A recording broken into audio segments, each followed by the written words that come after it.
for you, my RPG-loving friend. Evidence of an under wraps third expansion for 2015's The Witcher 3 continues to mount, with one report now pointing to a possible Dune-style location for the new adventure.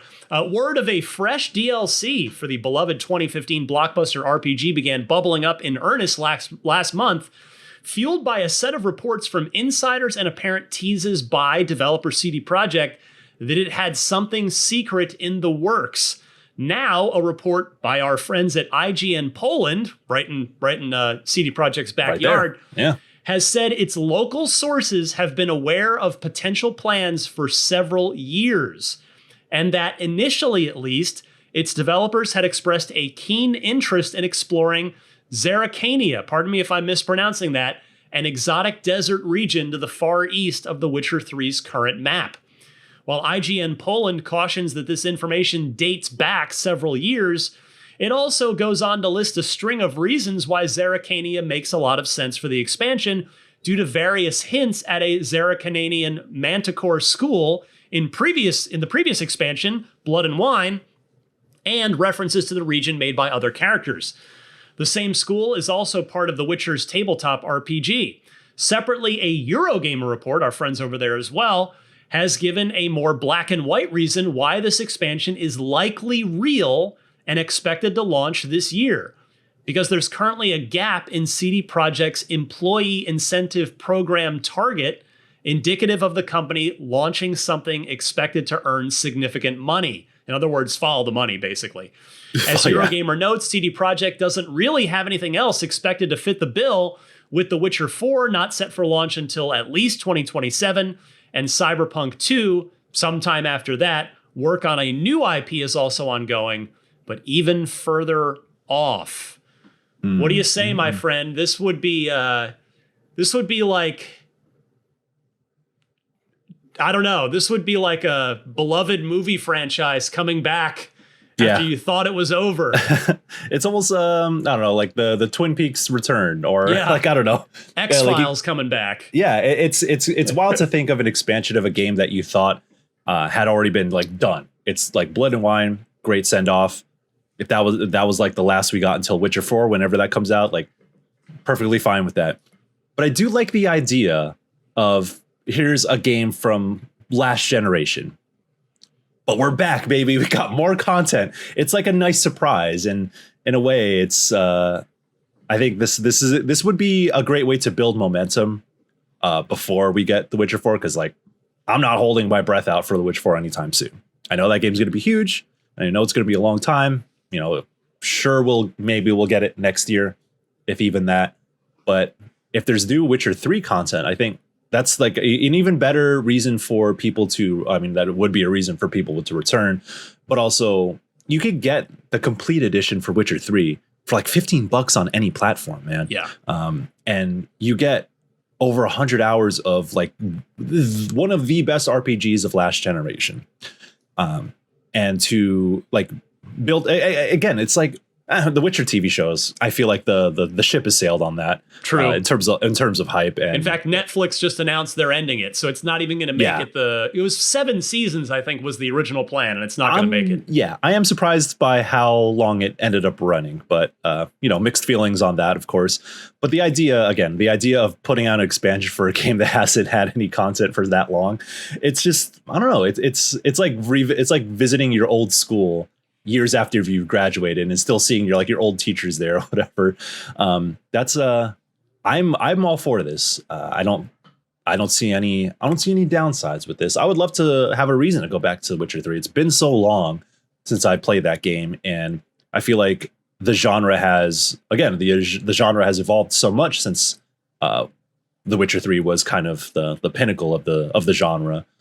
So to see what they could do with an expansion, even if they're just playing off, even if they just play the hits, that's cool too. But yeah, when it comes to what you're going to see out of CD Projekt Red, they have these very ambitious, humongous projects that we have no real idea what the status is of them. So I feel like we're fiending for something, because I mean, they've always been good about expansions. I think that's the thing I really appreciate about CD Projekt Red is when they do an expansion, they understand what made the core game great. They focus on that and they make that kind of like the focal point of the expansion. And I think Phantom Liberty with Cyberpunk 2077 is the perfect example of that. One of the few or one of two 10 out of 10s that I've given in my career was Phantom Liberty. And I just like, that was them firing on all cylinders. Like they get what was wrong with 2077. They knew what they got right with it and said, we're just going to do that. And we're going to have it in a really focused, tight package that's not too long, doesn't overstay its welcome, and makes sense into that universe. So if they could take a lot of those principles that they've learned from since Witcher 3 Wild Hunt came out and have an expansion and build off of a game that we thought was well done, like the idea of that it's very appealing to me. And if this is true, I'm willing to bet, based on all the information that we have, I think this would be a much bigger deal than you might anticipate. Yeah, I think you're right. I'm at a loss for trying to find a historical comp for this. Because there are plenty of very old MMORPGs. World of Warcraft still gets expansions 20 years later, but that's because Blizzard never stopped supporting that game.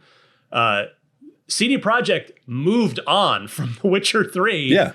And obviously did Cyberpunk, and now they're working on The Witcher 4, and they've got another Cyberpunk in the works. And so, yeah, I cannot think of another example of this that's ever come to pass. So it would be if it works, I think you'd see a lot of publishers. I'll bet you'd see some copycats because if publishers go, wait, we can kind of go back to our old thing that we sold a bunch of copies of and make some new content for, a relatively modest development budget and then just make a bunch of money off of it. Like if this is real and it works, I guarantee you will see a ripple effect. You will see a domino effect, I should say. And that'd be so cool. I don't know necessarily what those copycats would be, Obsidian. But they're going to be out there. Hey, Obsidian, finish Star Wars Knights of the Old Republic 2. Give us the complete content, please. Oh, if only they still had the license to be able to do that. They don't have the power to do it anymore. John Drake will figure it out. That's true. Maybe he can do that for us. But yeah, it's going to be wild. By the way, what's the other 10 out of 10 you've given in your career? Persona 5. Oh yeah. Okay. Come on, man. Yeah.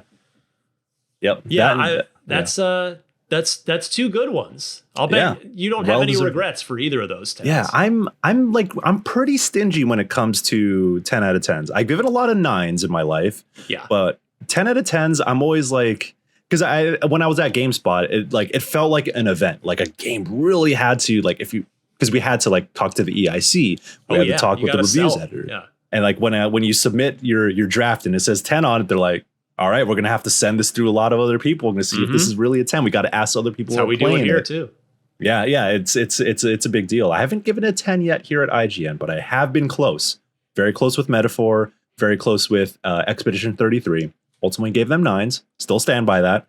And when I look at Phantom Liberty and Persona 5, I'm like, those two games are just like a tier above everything else. Yeah. So who knows? Maybe we'll see a 10 out of 10 this year. So wait, how many years into your career are you, my friend? Ooh, coming up on 10. Okay, this year. So about it. Yeah, and I've also given two 10 out of 10s at IGN. I gave a couple at OXM. But we went through a couple different review scales back at OXM. But at IGN, my two 10s, neither of them, actually, they were in consecutive years and nothing before and nothing since. Inside, which I 1,000% stand by. That's still a 10 out of 10. And same for Super Mario Odyssey in 2017. Absolutely a 10 out of 10. Wait, no question. You didn't review Forza Horizon 5? Was that you? No, Luke Riley, our racing game aficionado. Literally no one in the industry knows or loves racing games better than Luke. He he was the right person to review it. And yeah, that's his 10. And I don't disagree. Yeah. Deserving of it for sure. Everyone has different opinions. But there are certainly games that I've played since then that if I were to review, I would give a 10. But in terms of like opportunities I've had to review things that got 10s, those two for sure. But I don't know, man. It's always exciting to get games for review and see where you land on them. Yeah, I hope I get the opportunity. I would love to review a 10 out of 10 this year. That would be great. Yeah, it's like I would love to play an all-time game before release. Like, of course. Thanks for checking out this clip from Unlocked, IGN's weekly Xbox show. If you enjoyed it, don't forget to watch the full episode at youtube.com/IGN Games. New episodes of Unlocked drop every Thursday on IGN Games, IGN.com, and your favorite podcast platforms. Thanks for watching, and we'll see you next time.